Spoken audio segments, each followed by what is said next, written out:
sejarahnya awal Keraton Kasepuhan ini disebut dengan nama Keraton Pakuwati yang dibangun pada tahun 1430 Masehi oleh beberapa Prabu Siliwangi yang bernama Pangeran Walang Sungsang, yang kemudian beliau bergelar Pangeran Cakrabuana dan lebih dikenal dengan gelarnya Mbah Bojo. Pada saat itu Pangeran Cakrabuana atau Pangeran Walang Sungsang wilayahnya hanya meliputi Cirebon, Indramayu, dan Pontianak. Kemudian pada tahun 1479 Pangeran Cakrabuana menyerahkan Cirebon kepada keponakan beliau sekaligus menantu beliau yang bernama Syekh Syarif Hidayatullah atau kita kenal dengan gelarnya Sunan Gunung Jati, salah seorang wali sanga yang merupakan, kalau dari ayah adalah keturunan dari Sayyidina Ali bin Abi Thalib, ayahnya adalah Syarif Abdullah. Kemudian ibunya adalah Nimas Rara Santang yang juga merupakan putri dari Prabu Siliwangi. Jadi memang beliau adalah menantu. Kenapa menantu? Karena nikahnya dengan Nyimas Pakuwati, putri dari Pangeran Cakrabuana. Jadi ya sekaligus menantu sekaligus juga keponakan karena dari ibu. Nah, pada tahun 1479 Pangeran Cakrabuana menyerahkan Cirebon kepada Sunan Gunung Jati. Akhirnya Cirebon pun mengalami masa keemasan, masa kejayaan, dan pada tahun 1527 Sunan Gunung Jati memerintahkan menantunya yaitu Fathahillah untuk memimpin pasukan gabungan yaitu Cirebon, Banten, dan Demak mengusir Portugis di Sunda Barat.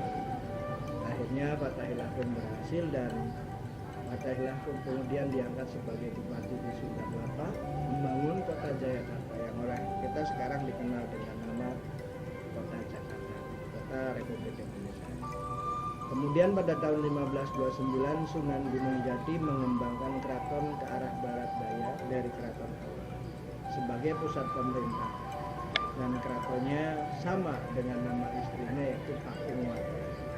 Tapi setelah generasi ke-6 dari Sunan Gunung Jati, Keraton Pakuwati yang dibangun Sunan Gunung Jati ini berganti nama menjadi Keraton Kasepuhan. Ini proses sejarah karena berdirinya Keraton Kanoman. Jadi imbas dari perjanjian ganti menjadikan Cirebon jadi kedua kesultanan. Adiknya menjadi sultan dengan gelar Sultan Anom, membangun keraton baru sekitar 500 meter dari Keraton Pakuwati kedua, bergelar Sultan Anom, dan keratonnya dinamakan Kanoman. Kemudian kakaknya yang tetap bertahta di sini akhirnya bergelar Sultan Sepuh, dan keratonnya pun akhirnya disebut Keraton Kasepuhan.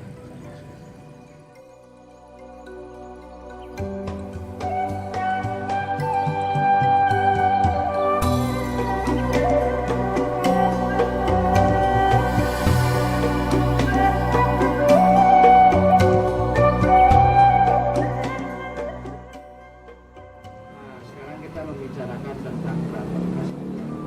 Keraton Kasepuhan seluas 25 hektar yang terdiri dari beberapa bangunan yang masing-masing punya fungsi dan punya makna masing-masing. Terdepan dari Keraton Kasepuhan ada alun-alun yang dinamakan alun-alun Sangkalabuana, atau sekarang kita kenal dengan nama alun-alun Kasepuhan, yang fungsinya pada masa lalu alun-alun ini difungsikan untuk latihan perang dan juga rapat akbar masyarakat, juga difungsikan untuk hukuman terdakwa. Kemudian di sebelah barat daripada alun-alun Kasepuhan terdapat Masjid Agung Sang Cipta Rasa, Masjid Agung yang dibangun tahun 1500 Masehi oleh para wali.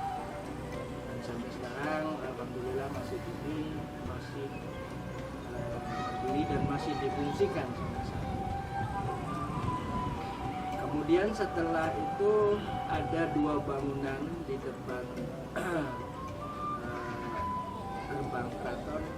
Yang di sebelah barat ada yang dinamakan Pancarat, yang bangunan yang difungsikan untuk tempat para penguasa wilayah pada saat berkumpul dalam pelaksanaan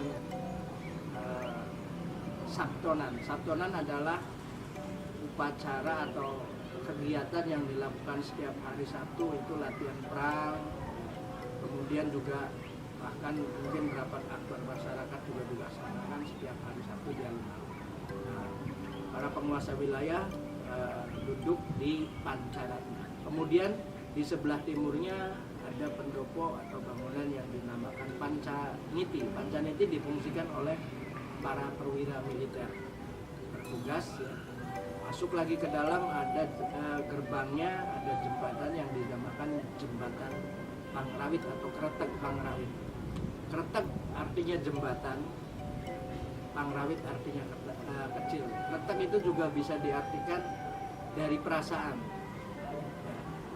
Pangrawitnya bisa diartikan dari halus. Jadi diharapkan orang yang masuk ke dalam keraton dengan niat baik, dari hati yang baik, tulus, tidak ada niatan kurang bagus.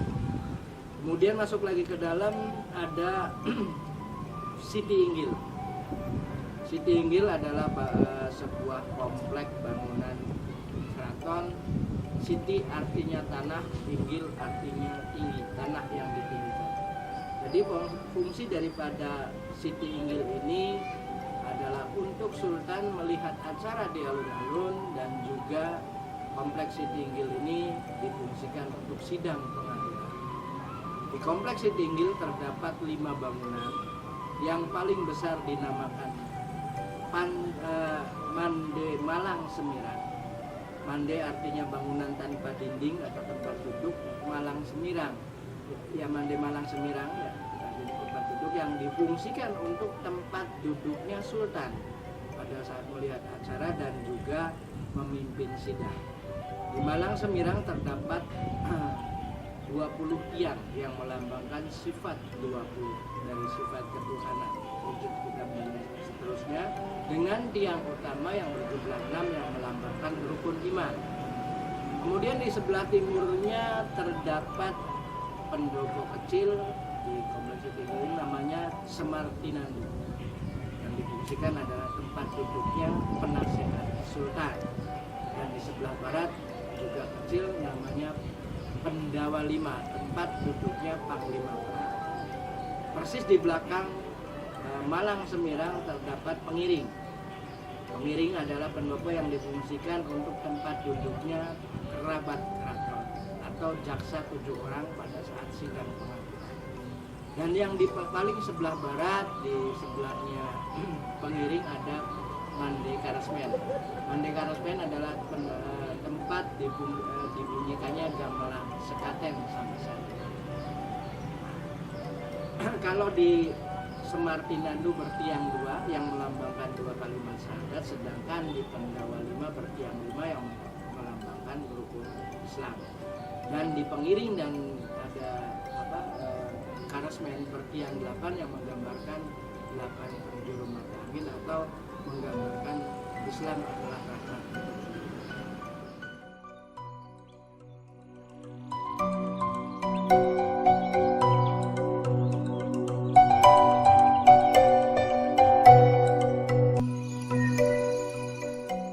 Baik, kita masih berada di Keraton Kasunanan. Setelah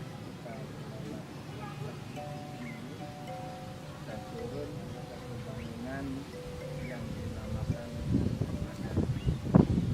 Pengada ini adalah bangunan yang difungsikan untuk 5 pejabat kesultanan, yaitu camat dalam, kemudian demam dalam, lurah dalam, abdi dalam, dan perwira dalam atau laskar dalam, yang bertugas pada saat menerima laporan dari setiap wilayah kekuasaan.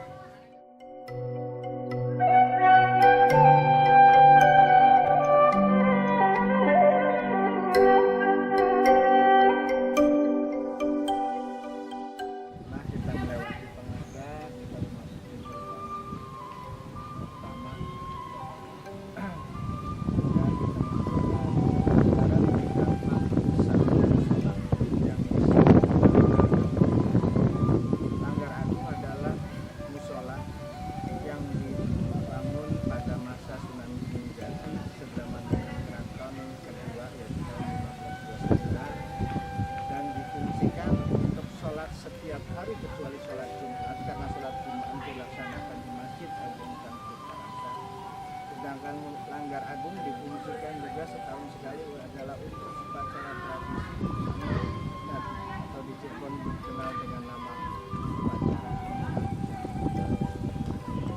Langgar Agung. Itulah dibacakan berjanji, kemudian salawat dan setelah selesai nanti lauk pauk, nasi dan buah-buahan itu masuk lagi ke dalam keraton, dan keraton itulah oleh Sultan dibagikan kepada keraton dan masyarakat sekitar.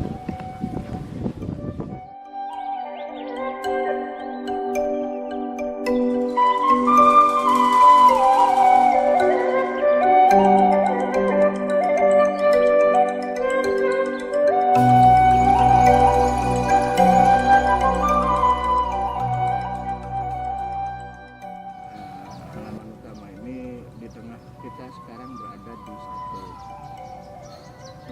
taman yang namanya Taman Dewan Daru.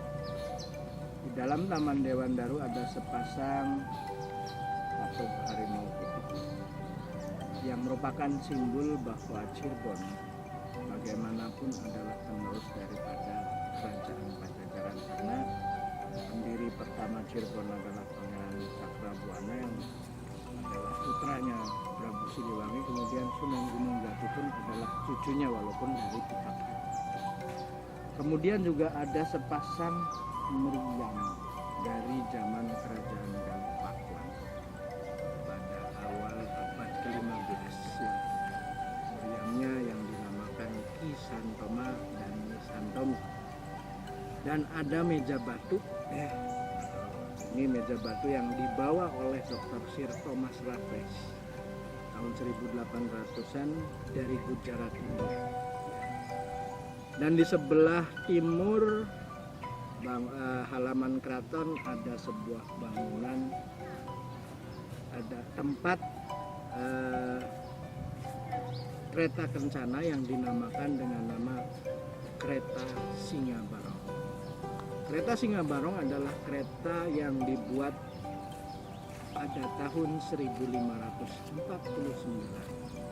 dan kereta kencana di Cirebon ini hasil karya putra-putra daerah. Kereta Singa Barong arsiteknya adalah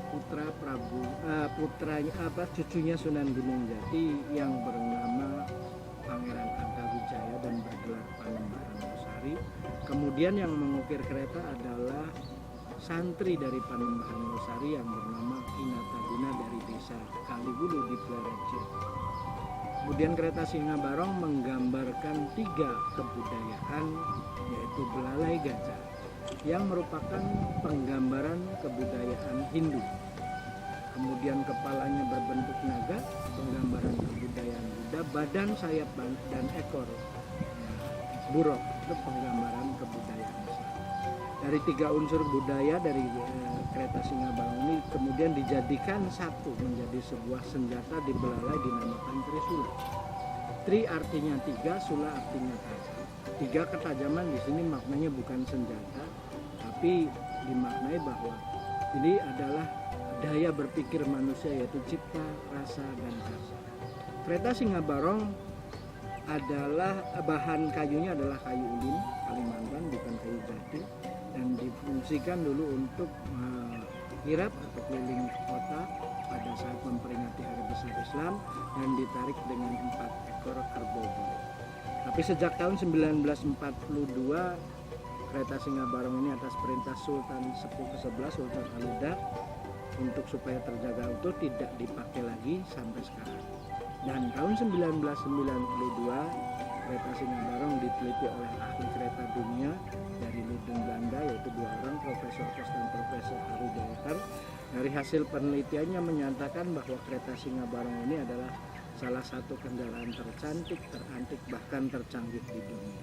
Terantik kenapa? Karena kereta Singa Barong ini adalah hasil karya putra daerah tanpa campur tangan asing, ya. Kemudian tercantiknya beda bentuknya dengan kereta-kereta yang lain, dan tercanggihnya pada tahun 1549 kereta dibuat. Pada saat itu bangsa yang lain belum menemukan mobil, tapi kereta Singa Barong sudah menerapkan teknologi yang diterapkan di mobil, Dengan sistem as tengah di roda depan, akhirnya roda depan ini bisa berbelok 180 derajat seperti power steering. Rodanya miring dengan sistem anti slip dan badannya menggantung. Jadi dengan sistem per, kalau keretanya jalan badannya bisa mengayun ke depan dan ke belakang. Dari gerakan ayunan badan akan menghasilkan kepakan sayap.